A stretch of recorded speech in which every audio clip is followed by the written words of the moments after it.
Dr. Mark Jones, and I'm a cardiologist. I've been on the American Heart Association board for about 3 years now, and not only have the involvement closely with the AHA from a professional standpoint in my career, but have had personal experience as well.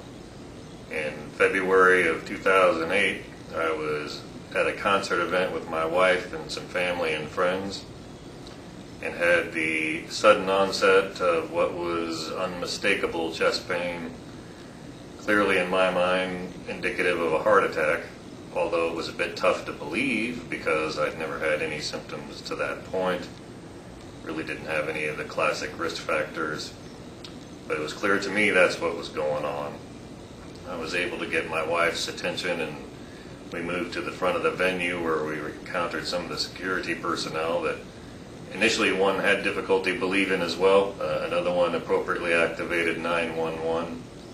And as I began to feel worse, I was lucky enough to have the paramedics actually only a block or two away location-wise, so they were there quickly.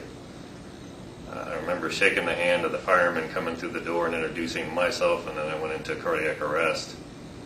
And luckily, they were there, prepared, had defibrillator access. I was defibrillated in the field, emergently transported to the nearest hospital. I had a clot in the large artery on the front of my heart, which was taken out, and the area that was attracting the clot, the ruptured plaque, was stented.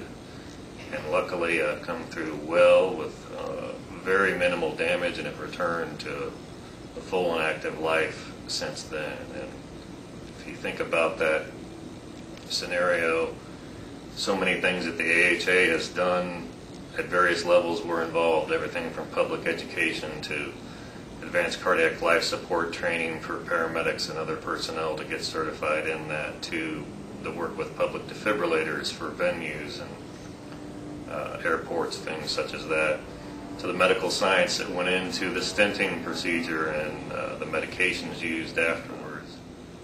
And the fact that if you look at me as an individual, I did not have a lot of the classic risk factors. My cholesterol was already at the point you would treat it too aggressively for somebody post in a cardiac event.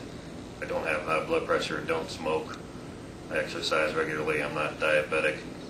So that is an encapsulation of how much more there is to learn about this disease process and how important the work the AHA does in that respect. So thanks to all the employees and volunteers of the AHA for the work that you do. It's clearly making a difference, and helps me not only professionally in my career as a cardiologist, but was involved in saving my life as well. Thanks.